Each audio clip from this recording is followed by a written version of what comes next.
Imagine the biggest star in the world, barely a year into her professional career, already standing toe-to-toe with her own franchise.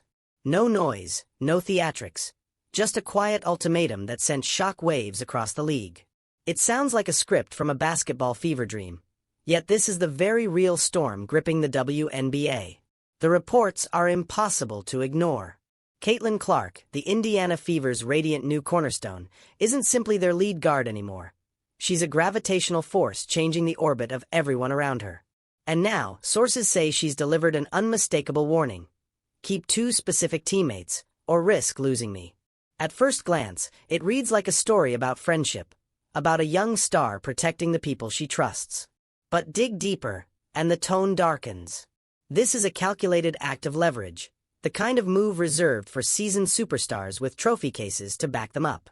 It's an ice-cold declaration of power that's exposed Indiana's front office struggles and hinted at the extent of Clark's growing influence. What makes this episode so extraordinary isn't the drama, it's the timing. Clark isn't negotiating a legacy extension after years of dominance. She's doing this after one season, a season of breathtaking highlights but modest team results. Yet the conversation around her already sounds like she's bigger than the franchise itself. To understand how we got here, you have to rewind to her arrival. Caitlin Clark entered the WNBA as a phenomenon the sport had never seen. Her college years at Iowa rewrote the playbook for women's basketball. Every game felt like an event. Arenas sold out months in advance. She broke television records, lit up social media, and gave the women's game a cultural pulse that transcended sports.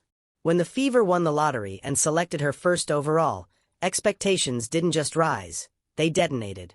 In a matter of weeks, Indiana transformed from a forgotten cellar team to a traveling spectacle. Merchandise flew off the shelves.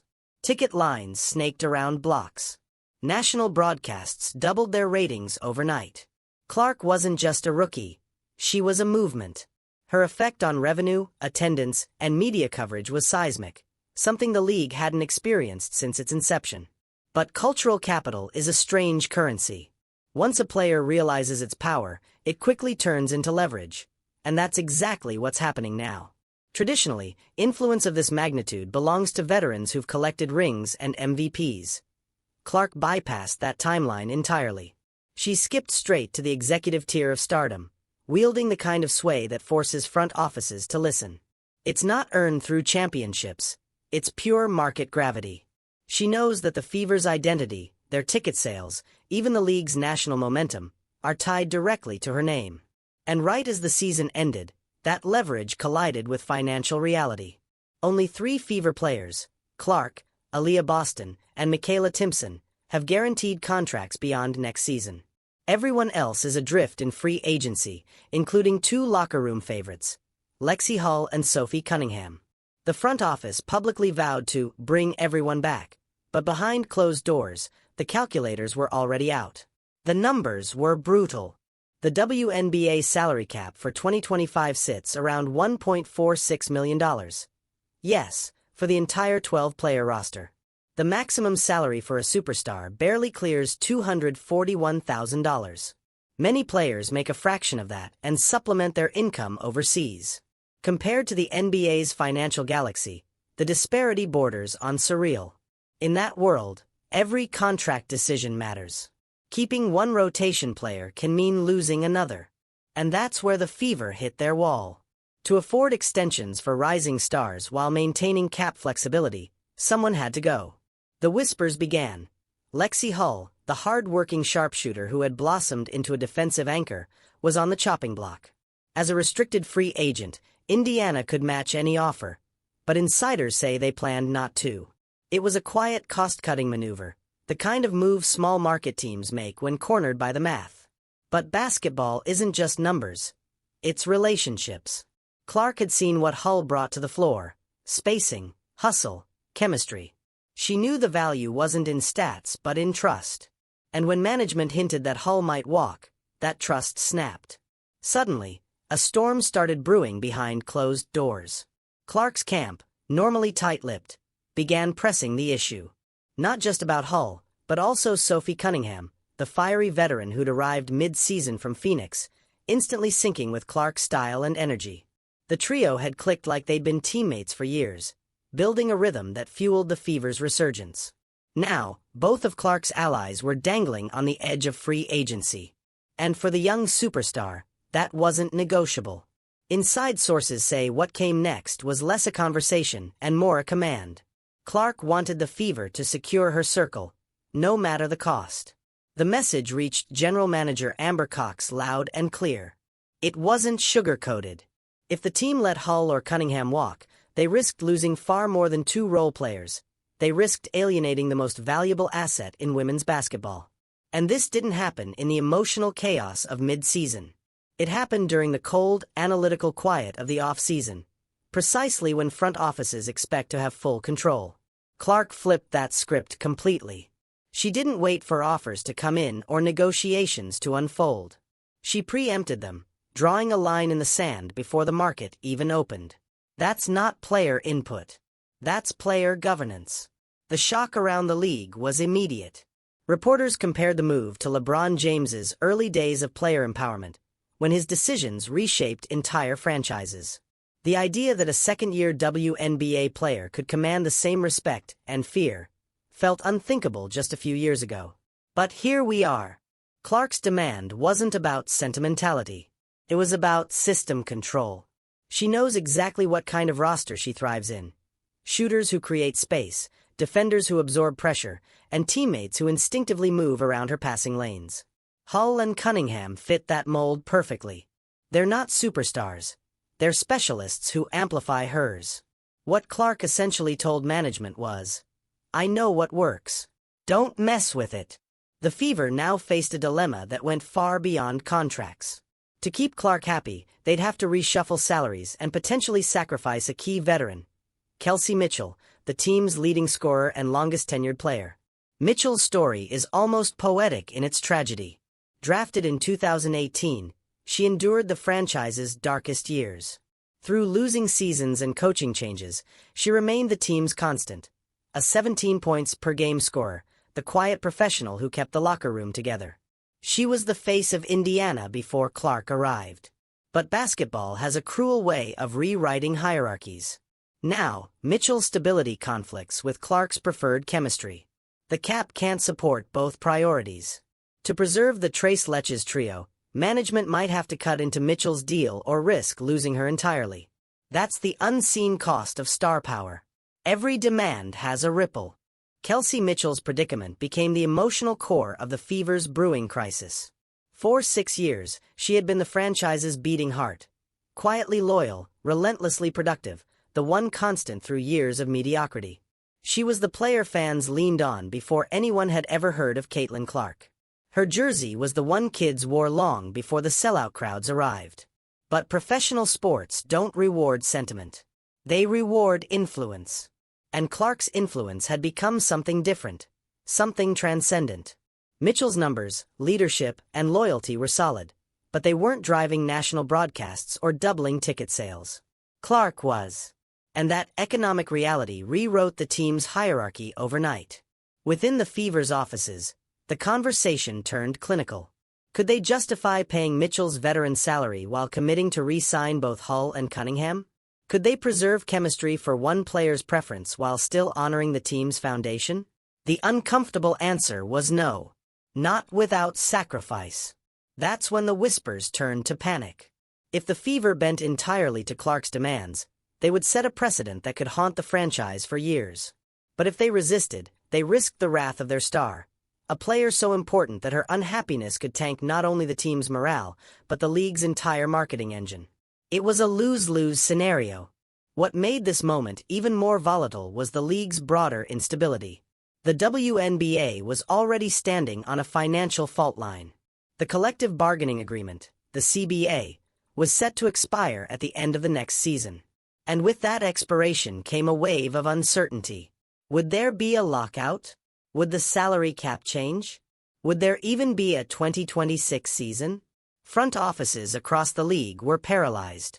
No one wanted to make long-term financial commitments when the ground beneath them could shift overnight. But Caitlin Clark wasn't interested in waiting for the dust to settle. Her ultimatum was simple: secure my people now. Don't wait for negotiations. Don't gamble on the unknown. Act while you still can. It was a power play wrapped in urgency, and in some ways, it was genius. By forcing Indiana's hand before the CBA reshuffle, Clark ensured that her core, Hull and Cunningham, would be protected under the current salary structure. If the new agreement raised player salaries or altered contract terms, she'd already have her preferred teammates locked in at manageable numbers. But that kind of move cuts both ways. If the new CBA were to shrink caps or increase restrictions, Indiana could find itself suffocating under contracts they can't afford. Clark's insistence on immediate action might secure her comfort in the short term but cripple the franchise long term. That's the duality of star power. It inspires as much as it endangers. Meanwhile, fans and media split into factions. Some hailed Clark as a visionary, finally bringing the kind of assertiveness male stars have wielded for decades. Others saw her as reckless, even entitled, weaponizing her fame to strong-arm a fragile organization. The debate quickly turned ideological. For years, women's sports advocates have fought for equality, not just in pay, but in power. WNBA players have demanded agency, creative freedom, and a voice in decision-making. Now, when one of their own exercised that power to its fullest extent, the question became, how much is too much? In sports history, every era of player empowerment comes with a lightning rod figure. In the NBA, it was LeBron James, the man who shattered old norms about loyalty and team control. In the NFL, it was Tom Brady, dictating his roster makeup in Tampa Bay. In women's basketball, that mantle might now belong to Caitlin Clark. She is redefining what control looks like, and that's terrifying for some executives. Inside the Fever's war room, General Manager Amber Cox found herself walking a tightrope between appeasing her star and preserving the team's structural integrity.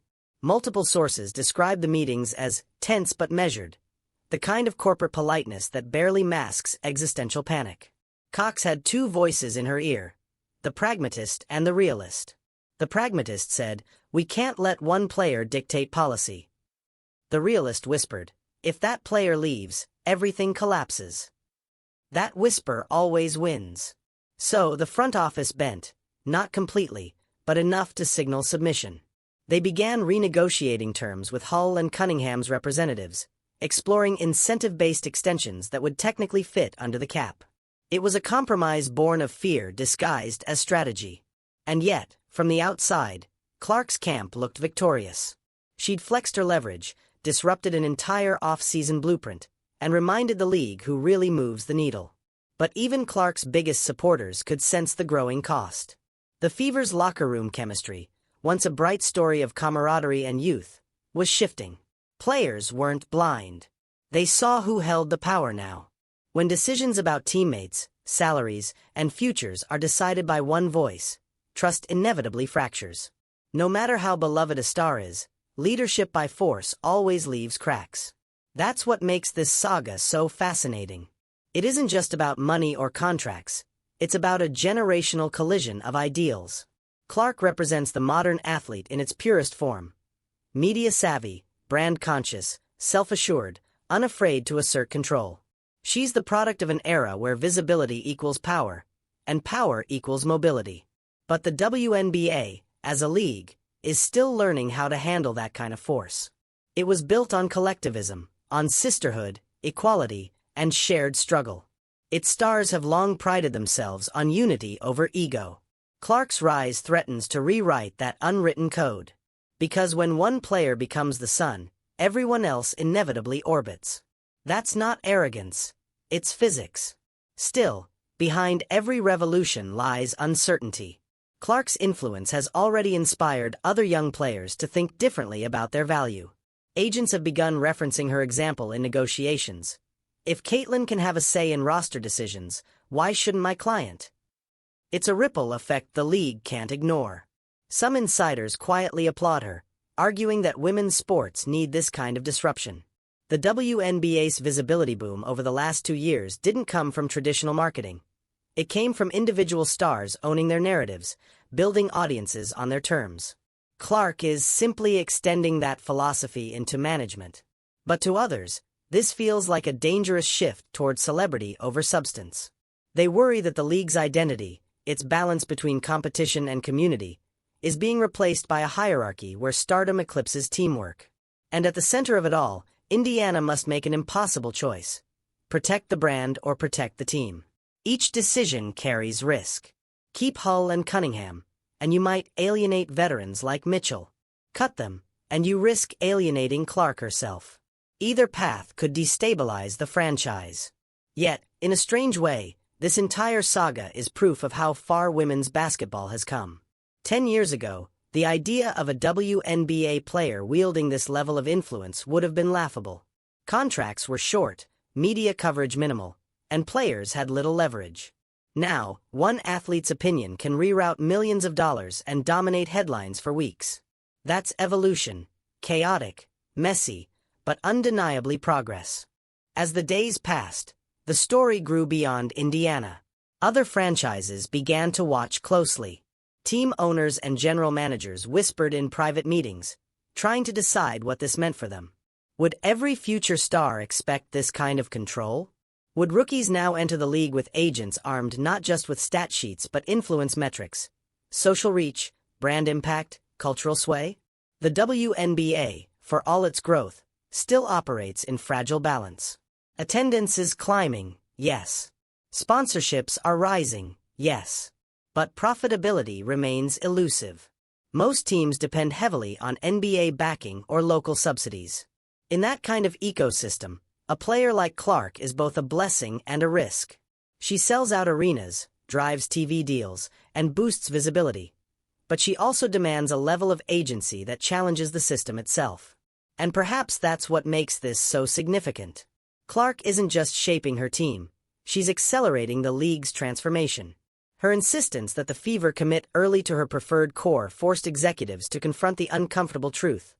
The old model, where front offices dictated everything, is fading fast. The new model is collaborative, volatile, and deeply human. But it's also sustainable only if balance is maintained. If Clark's gamble pays off, if Hull, Cunningham, and Clark form the trio that finally makes Indiana contenders, it will go down as the moment player empowerment reached its zenith in women's basketball. If it fails, it will be remembered as the cautionary tale of how one superstar's influence fractured a promising team. Either way, history will remember this. Back in Indiana, training sessions resumed in uneasy silence. The Fever's younger players avoided talking about contracts. Coaches focused on fundamentals, trying to drown out the headlines. Clark, ever the competitor, returned to work as if nothing had happened. But inside that locker room, everyone knew something had changed. Caitlin Clark wasn't just the face of the franchise anymore. She was the franchise. And that realization carries a weight even she might not fully understand yet. The kind of influence she wields can lift an entire league, but it can also isolate the one who holds it. Power is a lonely place, even when earned. As the next season approaches, all eyes are on Indiana. Will management fulfill her ultimatum? Will the Trace Letches trio take the floor intact? Or will the financial chessboard claim another casualty before tip-off? Whatever happens, one truth remains. The balance of power in the WNBA has shifted forever. Caitlin Clark didn't wait years to earn it. She seized it, unapologetically, and dared the system to catch up. And whether you see her as a hero, a disruptor, or a visionary depends entirely on how you define success. By trophies, by teamwork, or by the audacity to take control of your own story before anyone else writes it for you. Because that's what this really is. Not just a battle over contracts, but a declaration of self-determination. Caitlin Clark has made it clear, she's not here to be a chapter in the Fever's story. She's here to be the author.